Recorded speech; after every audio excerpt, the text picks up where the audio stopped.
Welcome. Clara, welcome. We have 5 members, and so let's I'll call the meeting to order at 6:08. It looks like, and if we could have a roll call, please. Chair Glines? Present. Board members Lovelace? Wolf? Yes. Hutchison? Yes. Hintermeister? Here. Edgerton? Brown? Yes. Oliver? Okay. The report of the chair. I don't have anything really to report, but sitting in for Mr. Sullivan today is Tara Donovan. She is our chief planning manager. And so, you get to see, we didn't bring in the specially wired, hot seat. Oh, good. Yeah. So you'll be helping me through the meeting, and want to find out if, do any of the committee members have anything that they would like to touch on as we move forward? Kyle? No. Julie? Nope. Okay, good. Even better yet. And also, then we will, now is the time for anyone who is here and would like to speak to an item not on the agenda. You can sing out, or we'll move on to, if I could have a motion and a second to approve the minutes. I want to just point out a very, very minor typo in the minutes. The he, she? It's in the executive officer's report on the second bullet point. There's just a Y missing in Coyote Valley. Sorry, just wanted to mention that. Okay, I'll fix that. Yeah, thanks. And then there's a second one, that the Leslie Little is referred to as a he, and she's a she. I missed that one. Okay, so with those 2 corrections, all those in favor, please say aye. Aye. And any opposes? I'm No? sorry. Did I miss who motioned in second? Oh, did we miss that? Okay, so I'll second. motion, second? Do you want me to make the Motion, motion? You. Yes, please. Okay. Okay, good, all right. With Rushing the ahead. with the minor corrections, I move to accept the minutes, adopt the minutes. So all those in favor, please say aye. Aye. Aye. Good. Okay, so the motion passes unanimously. I would just say that we might want to open the public comment period later. We can do that. Doug Muirhead, who we all know, is in a competing meeting.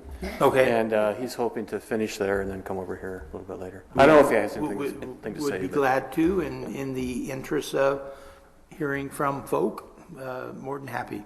So then, Tara, you want to bring us up to date on the committee member selection process? Yes.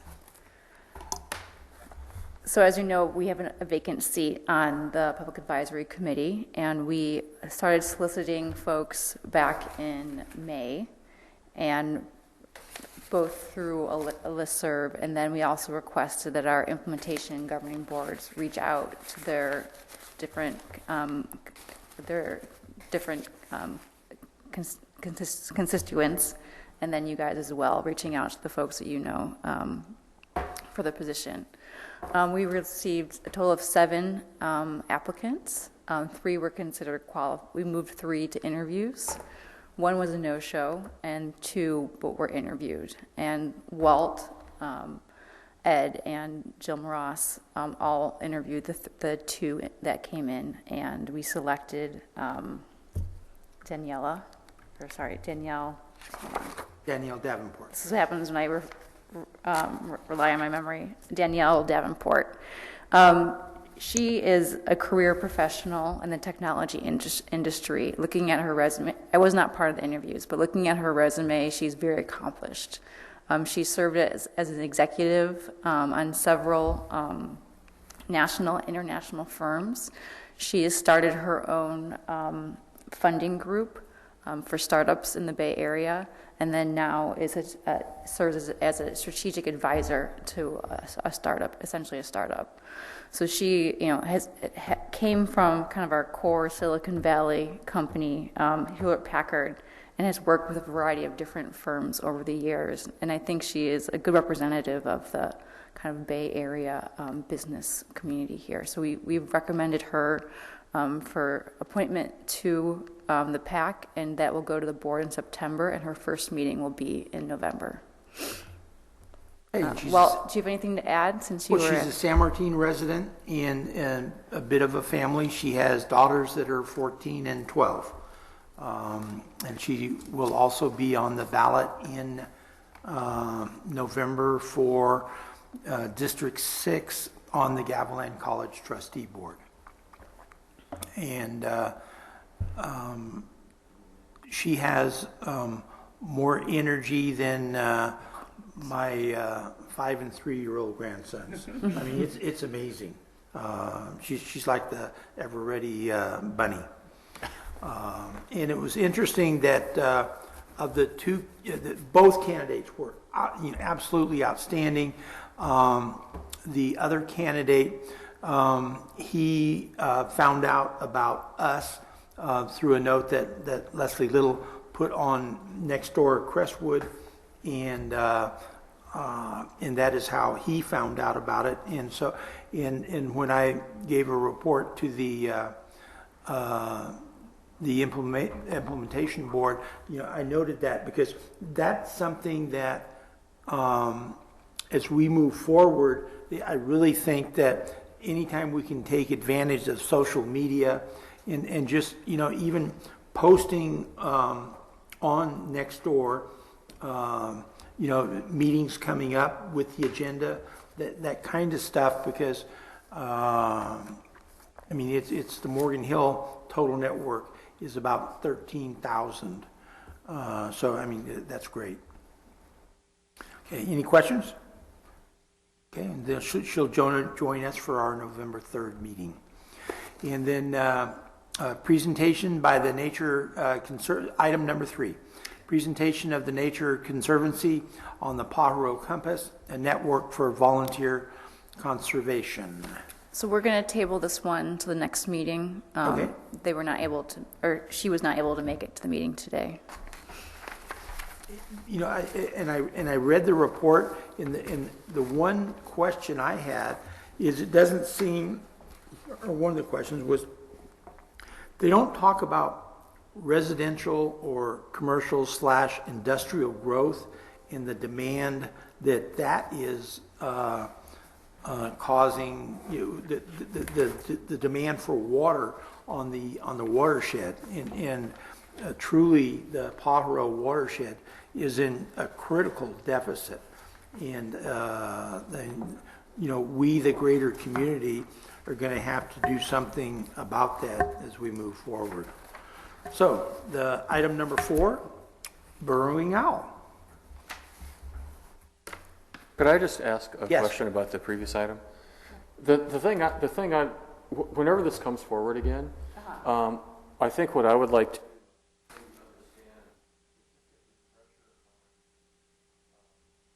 kind of how the Pajaro River fit into the habitat plan, because I remember during the stakeholder meetings, there was a lot of time spent on fish in the Pajaro, and then fish were taken out.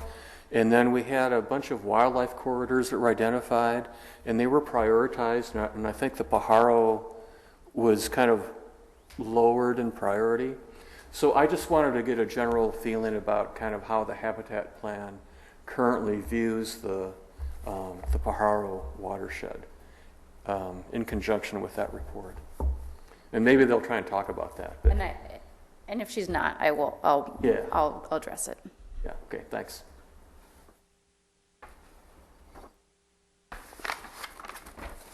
And always near and dear to our heart is the burrowing owl. And I almost feel bad presenting about the burrowing owl because we always talk about the burrowing owl at the PAC meetings. But it's one of the species we've been doing the most work for and that we've seen a lot of results on. So.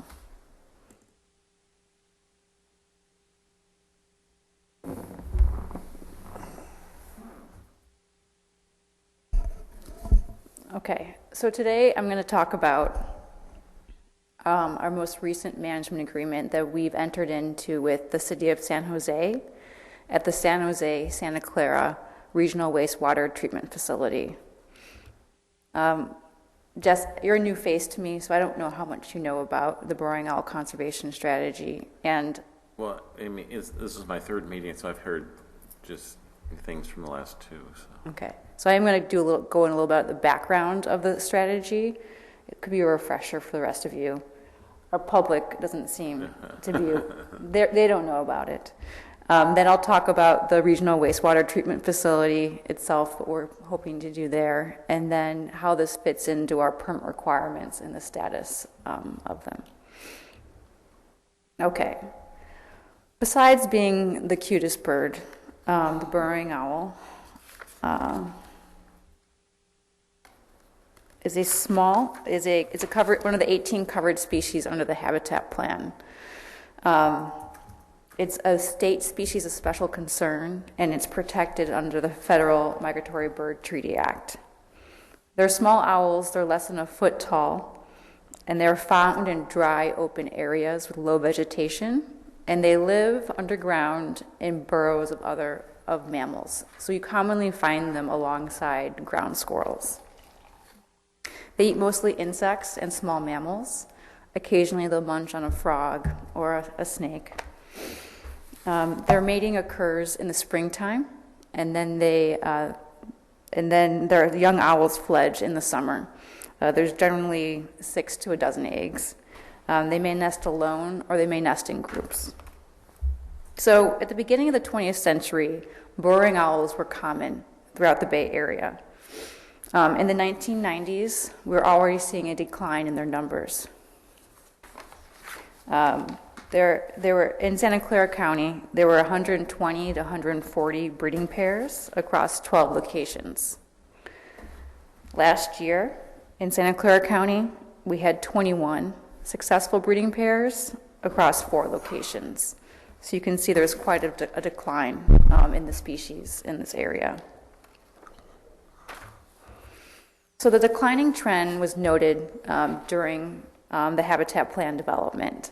And while this species isn't federally or state listed, we knew that it was locally important, that the population here, like throughout its range, the breeding population was decreasing. Although we see wintering birds throughout the area, we don't have very many locations where they nest. And so the permit area for our plan was expanded to include some bayland regions outside the county and outside the permit area where we cover activities for development. And that was to take into account where the birds are nesting in the area. So, let's see. Oh no. Go back. No, I can't use my tools. Oh, here we go. So,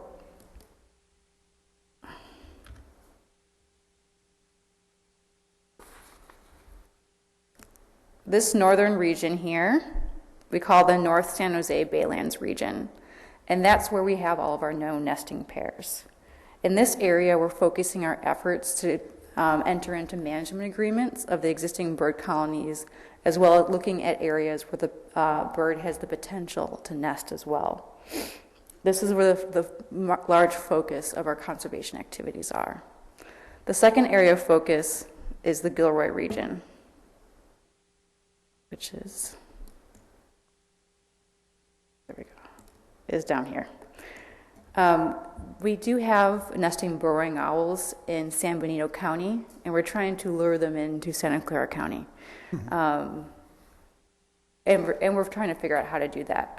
One potential property is one that the Nature Conservancy has right along the Pajaro River. We're considering doing management agreements down there. Kyle is another maybe potential place where we can do some burrowing owl work on his lands as well.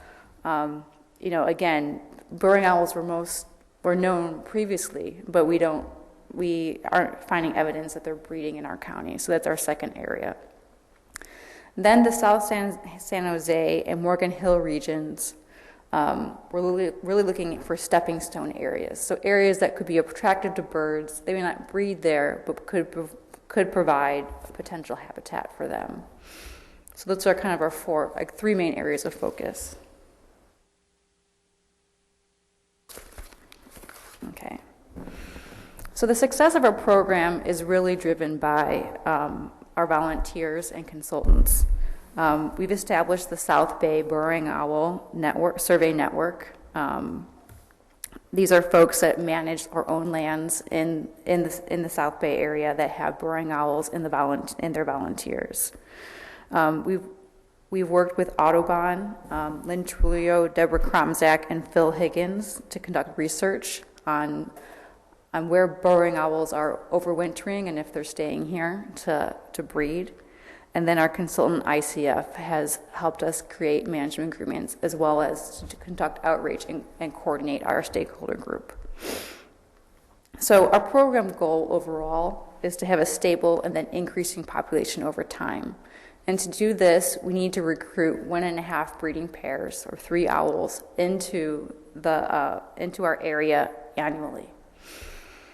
And so before we started implementing the habitat plan, we actually thought our numbers were lower. So once we started doing monitoring, we found out they're actually higher. But the bad news is we are still seeing a decreasing trend in the number of owls. So that's that.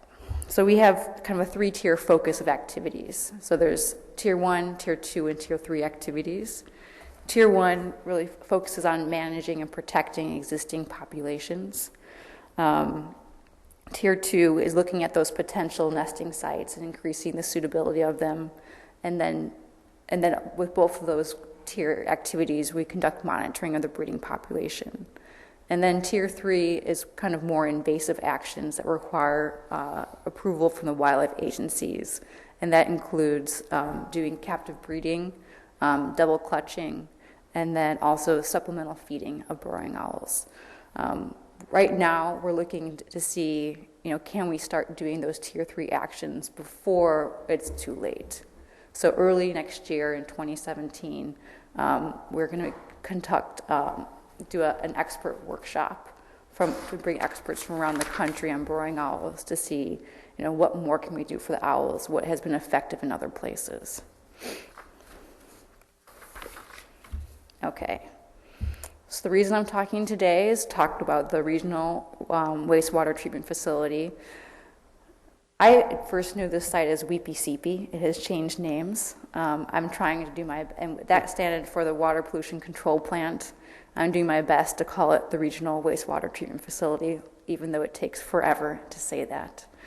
But this is up on the border of San Jose and Santa Clara cities, and pretty much in the northernmost regions of our permit area proper.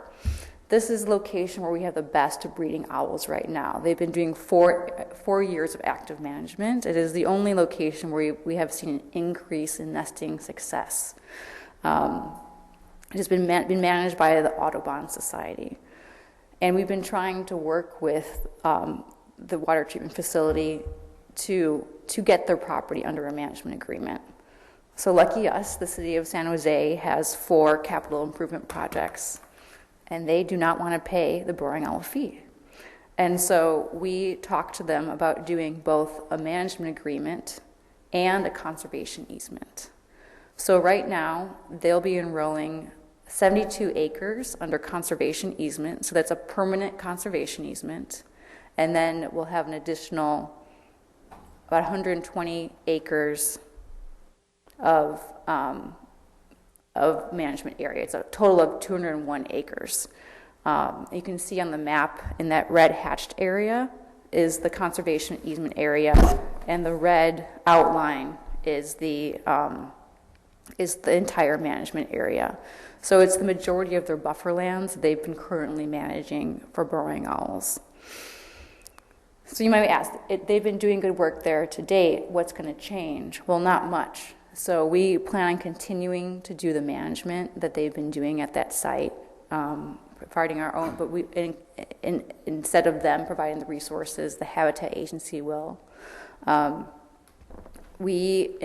Audubon has been doing the work, but we are searching a little bit further afield and have released an RFP to solicit services for the management. So we're expecting more folks to put their hats in the ring to do the management at the site. it's pretty exciting for us. So right now, August is the request for proposal period. We'll receive the proposals. In September, we'll advance the preferred firm to the implementation board, and then in October, the contract will start. So, what kind of work are we doing out there? Right now, the mowing will continue to be done by the city of San Jose, but will be directed by whoever is managing the site. They'll continue to do both artificial burrows as well as these low perches in the area. We'll be assessing whether we need new ones or just maintain the ones that are existing. Doing kind of vegetation clearing around the burrows to keep the vegetation low. Weed management. Also monitoring for predators, make sure that we don't have a predator problem out there, and also monitoring for trespassing. So that's some of the work that'll be done out there. Also, we will continue to monitor the site to see how the owls are breeding year to year. Oh, I was supposed to show these pictures when I talked about that, so you can see. These are pictures actually from the Don Edwards Wildlife Refuge, where we currently are managing, and you can see here folks doing weed management, installing rock piles to attract prey, creating these vegetative berms for additional prey areas, cameras capturing foxes, and then folks doing the monitoring. Okay, so now I just want to turn a little bit like what do these management agreements and conservation easements mean for our conservation strategy? So I mentioned before that we have 4 breeding areas in Santa Clara County, but we actually have 5 within our permit area. So Don Edwards actually is in Alameda County, and that's one of our breeding sites. Then we have the Regional Wastewater Treatment Facility, San Jose Airport, Nassau, and the Shoreline in Mountain View. So those are our 5 breeding colonies that we have in the permit area. So Don Edwards, we currently have a management agreement with them. It's 5 years to manage the entire 719 acres of breeding owl habitat. At the Regional Wastewater Facility, it's a subset of that area, so only 201 acres. So what does that mean for our program? Well, we target to have about 4,500 acres under management agreement, under a permanent management agreement at the end of our permit term. And we're about at 18% right now if we consider those 2 management agreements. And then we need about I need to look at my notes for this one. 600 acres under conservation easement, and with the Regional Wastewater Treatment Facility, that's 72 acres, giving us about 10% of that. So we are slowly moving along on our permit goals, which is good because we want to be able to protect those sites early in the permit term so that we can better manage for the birds and ensure that there's funding for management.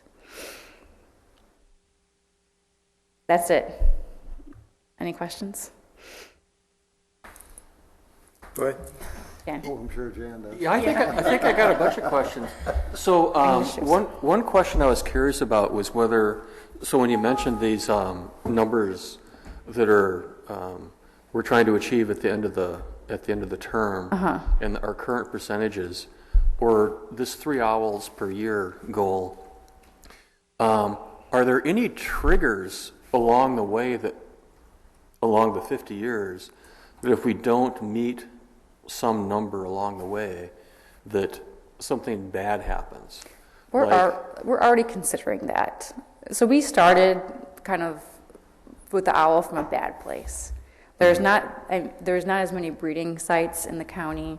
The population isn't doing that well. So we are already considering tier 3 actions now to avoid the failure of the existing breeding sites in their permit area. So that's where we're at now. So you're asking if someday, what if there are no owls? That we'll cross that bridge when we get there. Yeah, I mean, one thing is the actions that we take, but the other issue is there any connection with permits? Yes. So if And there's, when does that kick in? we would have to look at modifying our permit and getting a permit amendment if the species did disappear from the county. So that's why I guess that's the driver, other than we want to do good things for the burrowing owl, but it is a permit driver that we are doing all this work now. So I guess my question still is, so are there some targets at which there's some permit impact that could potentially kick in? Not yet. I think yet. we would have to have failure of these breeding sites and have no longer have the trigger is once we're off target for the target population, right, is when we would start having conversations with the wildlife agencies to discuss how does this affect our permit. And we're not there yet, but I don't think we're that far away. Okay. But that is then a discussion that we have. It is a with the discussion. agency, yeah. They're not going to say you can do no more development, but that is something that could happen. But it's not realistic. It's a conversation that will happen with the wildlife agencies. Right. So regarding this particular site, so I noticed in the report that it said there were 20 acres of impact that I think were in other parts of San Jose, not here. They're not all right there, but most of them are. So how we got to 72 acres was kind of a 2-to-1 ratio plus a buffer. The buffer, okay. So is the rest of that 200 acres, then is that kind of is there the potential for that being placed under easement at some point? Is That's that like our a goal. bank for San Jose, or how does that? Our goal is to get as much of those buffer lands as possible under conservation easement or a permanent management agreement that we would fund. Yeah. The city is just not ready right now to make that commitment. So they're ready to do the 72 acres because there's a driver. Yes, we would like the rest of it. So that's something we're still continuing to talk Yes. about with San Jose. Okay. And then related to that, we're also in discussions with the airport to do a management agreement or a small conservation easement on some of their lands for burrowing owls. Yeah. And I guess my last question was, we've got a lot of management activities here and at Warm Springs on Don Edwards.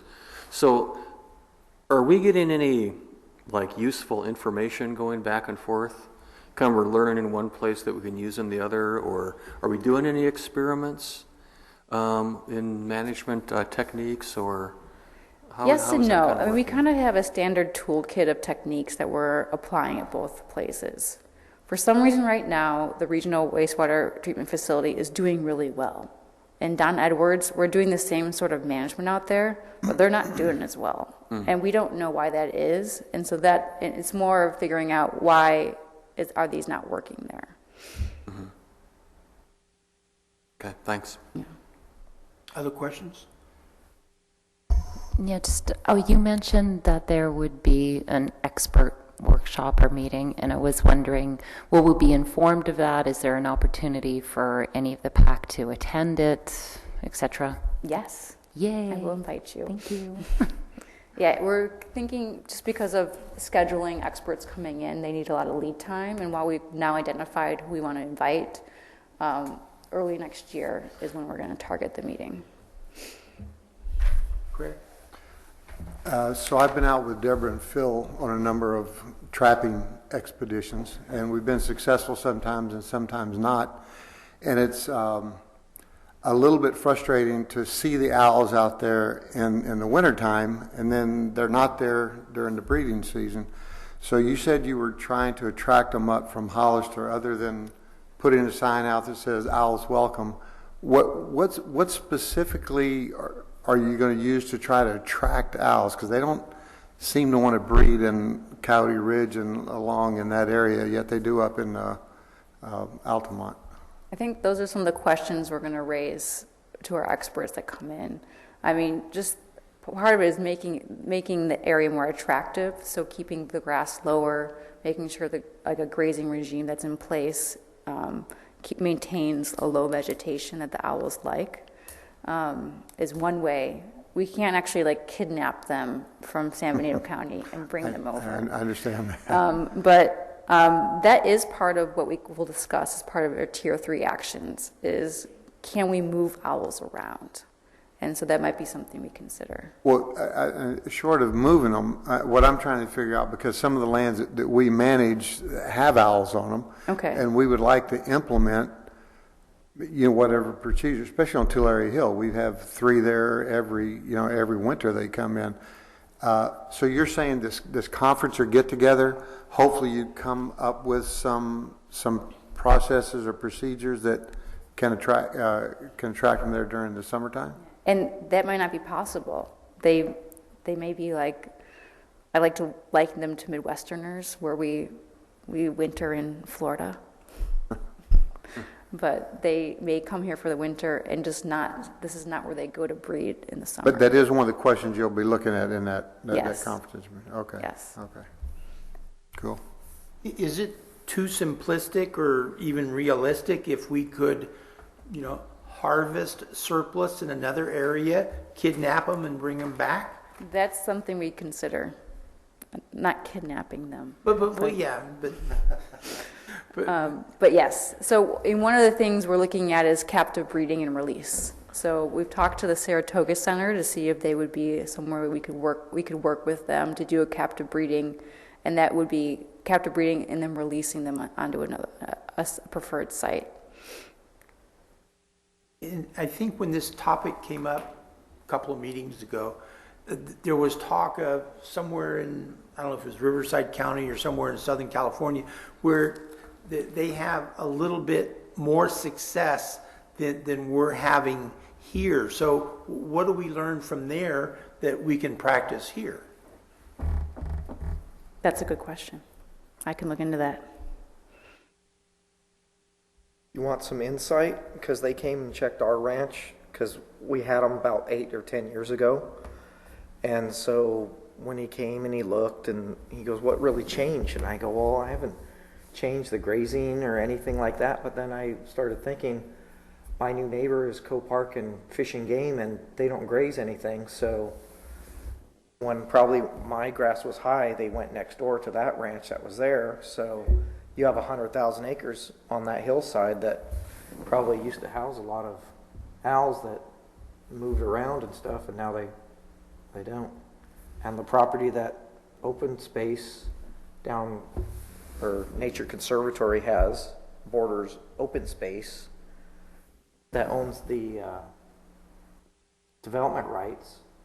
The owners sold that, and it went from grazing to farming, and it had owls on it 3 years ago. So I doubt if there's owls there now in the summertime, because I would pick up hay there and the owls are sitting there. They don't move or anything. They're really calm. So I don't think it would be that hard to just get them to keep moving. No, I just, it's you just wonder. I mean, I don't like reinventing the wheel. Well, that's kind of sounds like what they want to do. Just to say that we have burrowing owls. Yeah. We may have them, but they just haven't found them. I don't think we have a wheel. Have a There's what? some things still to be invented. A wheel? And that could well be. But, they're a part of our history. Yeah. I think part of the problem they've had when they've tried to kidnap them and move them is, then the problem is how do you get them to stay where you put them? Right, exactly. And that's Because if they like somewhere else better, they're going to go looking. Yeah, that's been one of the problems when they've tried to transplant owls is they know what they like. Yeah, we haven't figured that out yet.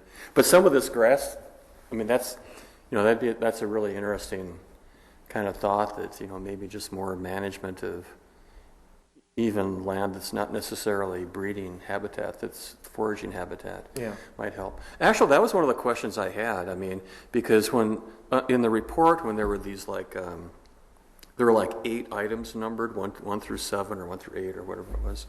One of those actions, like number 3 or something, had to do with just managing foraging habitat as opposed to breeding habitat. And I think in the North Bay, kind of maybe those are the same things, like breeding habitat equals foraging habitat because there's just so little left. But I don't know, because I don't really know how far, like even the owls in the North Bay, how far away they forage from. Are they sticking in these same areas that they breed in, or do they actually kind of go farther afield from? So we consider a half mile from a breeding site to be, from a nest site to be breeding, and that we assume that they forage in those areas as well when they're breeding. Yeah. But we also consider about 7.5 miles from those breeding sites to be potential foraging, potential new sites for them.